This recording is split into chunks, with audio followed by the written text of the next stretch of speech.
ನಮಸ್ಕಾರ ವೀಕ್ಷಕರೇ, ನಾನು ಪೂಜಾ ಹಿರೇಗೌಡರ್. TCS ನಂತಹ ದೈತ್ಯ IT ಕಂಪನಿಗಳೇ ಸಾವಿರಾರು ಉದ್ಯೋಗಿಗಳನ್ನು ವಜಾಗೊಳಿಸ್ತಾ ಇರುವಾಗ ಭಾರತ ತನ್ನನ್ನು ತಾನು ಜಾಗತಿಕ ತಂತ್ರಜ್ಞಾನ ಕೇಂದ್ರ ಅಂತ ಹೇಗೆ ಹೇಳ್ಕೊಳ್ಳುತ್ತೆ? AI ಉದ್ಯೋಗಗಳನ್ನು ಕಸಿತಾ ಇದೆ ಅನ್ನೋದಾದ್ರೆ ಲಕ್ಷಾಂತರ IT ವೃತ್ತಿಪರರು ಕೆಲಸವನ್ನು ಕಳೆದುಕೊಳ್ಳುವಂತಹ ಭಯದಲ್ಲಿದ್ರೆ ಇದೆಂಥ ಡಿಜಿಟಲ್ ಇಂಡಿಯಾ ಭರವಸೆ? TCS, ಇನ್ಫೋಸಿಸ್ ಮತ್ತೆ ವಿಪ್ರೋದಂತಹ IT ಕಂಪನಿಗಳ ಶೇರ್ಗಳ ಕುಸಿತ ಇರೋದು ಡಿಜಿಟಲ್ ಆರ್ಥಿಕತೆಯನ್ನು ರಕ್ಷಿಸುವಲ್ಲಿನ ಸರ್ಕಾರದ ವೈಫಲ್ಯವನ್ನು ಹೇಳ್ತಾ ಇದೆಯಾ? IT ಉನ್ನತ ಶ್ರೇಣಿಯ ಉದ್ಯೋಗಗಳೇ ಸೇಫ್ ಅಲ್ಲ ಅನ್ನೋದಾದ್ರೆ ಮಧ್ಯಮ ವರ್ಗದ ಇಂಜಿನಿಯರಿಂಗ್ ಪದವೀಧರರಿಗೆ ಈ ದೇಶದಲ್ಲಿ ಯಾವ ಭವಿಷ್ಯ ಇದೆ? ಹಾಗಾದ್ರೆ ಕಾರ್ಪೊರೇಟ್ ದೈತ್ಯ ಕಂಪನಿಗಳು ಉದ್ಯೋಗಿಗಳನ್ನು ವಜಾಗೊಳಿಸ್ತಾ ಇರುವಾಗ ಸರ್ಕಾರ ಹೊಣೆಗಾರಿಕೆಯಿಂದ ನುಣುಚಿಕೊಂಡು ಮೂಕವಾಗಿರೋದು ಯಾಕೆ? ಸುಮಾರು 12,200 ಉದ್ಯೋಗಿಗಳನ್ನು ಕೆಲಸದಿಂದ ತೆಗೆದುಹಾಕೋದಾಗಿ ದೇಶದ ಬೃಹತ್ IT ಕಂಪನಿ TCS ಘೋಷಿಸಿದ ಬಳಿಕ ಎದ್ದಿರುವಂತಹ ಪ್ರಶ್ನೆಗಳಿವು.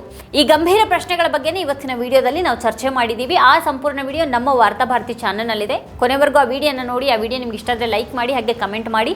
ಆ ವಿಡಿಯೋದ ಲಿಂಕನ್ನು ನಿಮ್ಮೆಲ್ಲ ಬಂಧು ಮಿತ್ರರಿಗೆ ವಾಟ್ಸ್ಆ್ಯಪ್ ಮಾಡಿ. ಹಾಗೆ ನಮ್ಮ ಚಾನಲನ್ನು ಸಬ್ಸ್ಕ್ರೈಬ್ ಮಾಡೋದು ಮಾತ್ರ ಯಾವುದೇ ಕಾರಣಕ್ಕೂ ಮರಿಬೇಡಿ. Thank you.